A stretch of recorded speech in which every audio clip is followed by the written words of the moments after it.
good day. You're listening to the Career Directions. Myself, Vijay. I'm the host of today's show. If you want to know more about me, please go to the descriptions and you will find my LinkedIn profile there. You can know my professional career lives there. And along with me, I have Mr. Prakash, one of the co-hosts, and he's a project professional.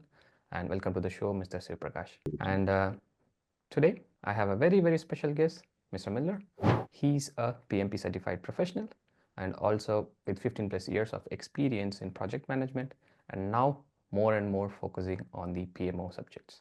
And when I say PMO, it covers a vast area about risk, cost, schedule, and a lot of other stuffs. But we will get to know more about what is PMO and how the PMO works and what is his core specialties and what could we get or grasp from his knowledge. Let's deep dive into the show. Welcome to the episode again. And welcome to the show, Mr. Miller. Thank you. Thank you for having me.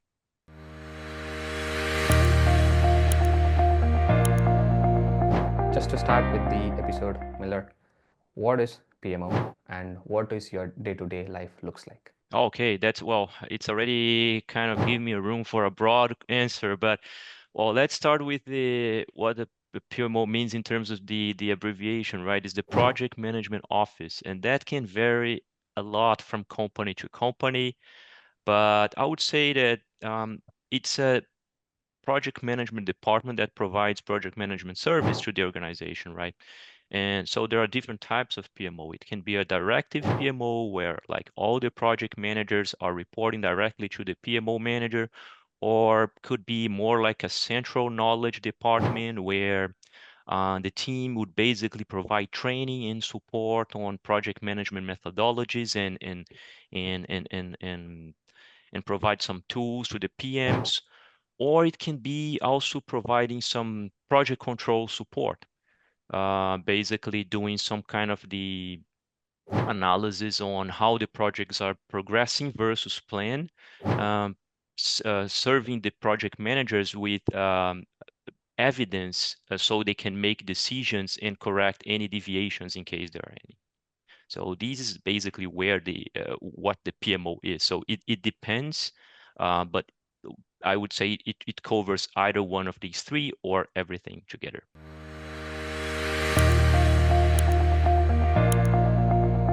It's a good information about how a PMO function supports in. Wanted to understand how do we get the profession or how do I find it myself that I fit into this profession? Maybe if there is any advice, Miller, that you want to give it to our audience. Yeah, absolutely. My advice would be to start as a member of the project team, delivering the project by yourself and not supporting multiple project teams delivering. Why? Because if we start as a project team member, uh, if you are a software engineer, if you are an engineer and you report to a project manager, you have daily knowledge of what's going on, what are the challenges to deliver those projects, right?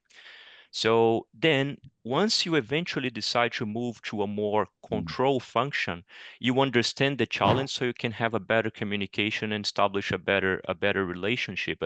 You have more empathy and you put yourselves on the shoes of who is delivering the job, right? Who is delivering the project. So that would be my advice, but there's no problem. If you want to go right away to controls functions, I would say focus on data analysis, data management, and most importantly, communication, because it doesn't matter if you do a great analysis, you find a lot of insightful things, and you cannot communicate in a meaningful way so that can be helpful for the decision maker to make a decision, right? Because that's all the project control is about, is to show scenarios so the decision makers can decide where to go.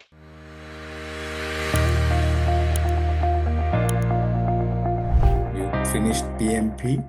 Is that a PMP gave some additional skills or a certification for this position, or is there any other certifications like CAPM or any other certifications in the market where the young professionals or the students should be focusing on to get develop their skills on this position? Yeah, absolutely. That's a great question because you don't necessarily need a project management professional certificate if you are not a project manager, right? There are other certifications. By the way, the PMP will require you, I guess, 3 years of hands-on experience as a project manager, whereas other lighter versions will require less time.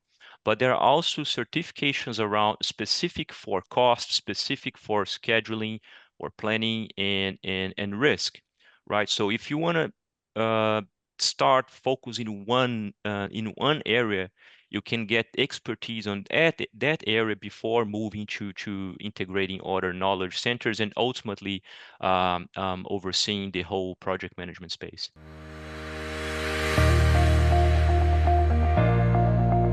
This question strike my mind, right? Since you are from PMO, you have been working with a lot of risk managements, right? Then you do plot the risk and you do some mitigation plans, then you continuously monitor it. But do you do that in your personal life? How do you think that can work? Oh, that's very interesting. I think we all do risk management in a way, right? We are all risk managers. Like, for instance, I'm planning to go for a run later today, and I thought it would be sunny, but it's not. Like, so but I need some contingency plan, right? I need some. So I knew this was a possibility. So I mean, I need to have my running kit for the rain ready, easily available. Otherwise, I won't be able to run. Then when it comes to the professional environment, it's not different. You'll be dealing with a lot of stakeholders, a lot of people, different departments with different interests. So you just need to put some structure on capturing all these inputs to make sure you are covering everything you should be covering.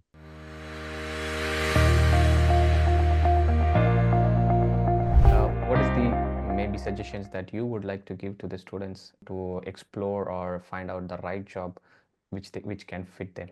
I'll start saying that look for opportunities that allow you to learn more. Don't chase money at this stage. Just chase knowledge, right?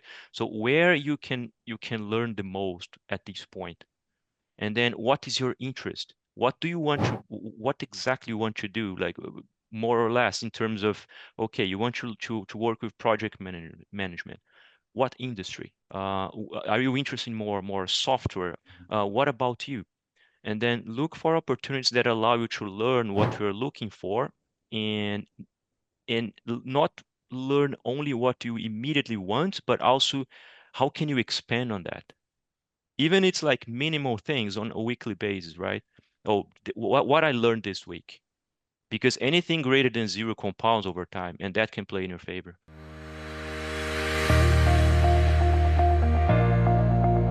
It was some follow-up questions from the earlier answers which you gave, Miller, because most of the guests or speakers we invite here, they're very, very polite, saying that, okay, we are lucky enough we got this role. We are lucky enough we started with this. Yes, luck is always needed, but also the other area is like the efforts which you put in, right? So the lucks and the efforts and the skills all match together, then that's where it get clicked. And when you also said very politely that, yes, I was lucky enough to get it, but I assume that you would have gone a lot and a lot of works in the backgrounds, right? You would have gone through this, you put a lot of efforts, you invested time, that so it matched at the right times and then you got hired. But someone who's very eager to enter into this, what are the efforts or skills that they need to develop to reach to this role? So at the beginning, just go out there and learn. As I said, I mean, anything greater than zero compounds. And at a point you're seeing, I mean, okay, I'm not learning anything, then okay, by that time you need to have a plan B, and then you go for it, right? Don't overthink at the beginning. You can make wrong choices and you learn from them. So yeah, don't overrate this too much. That's my answer. It's you don't need to have like a whole career plan, because guess what? You need to adjust, you need to adapt, right? So it's not worth it. Just focus on these steps with this big focus in mind of keep learning, and you be successful.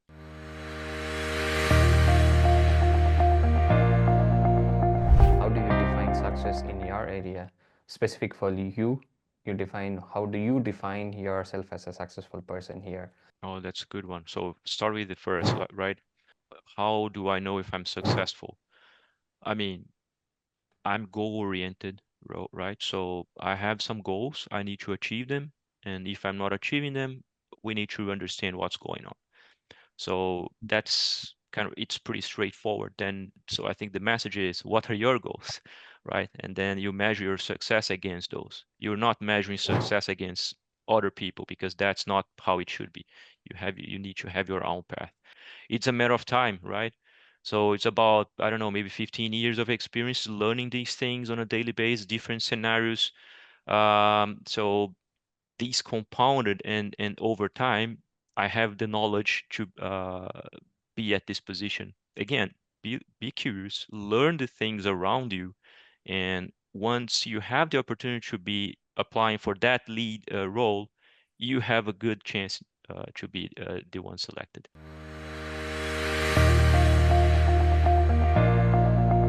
Just to end to our show, is there a final piece of advice that you wanted to give to the young professionals and young students who wanted to aspire project management office role in the next 5, 10 years? What is one single piece of advice that you would? My first advice, I think we already talked about, which is learn and be curious.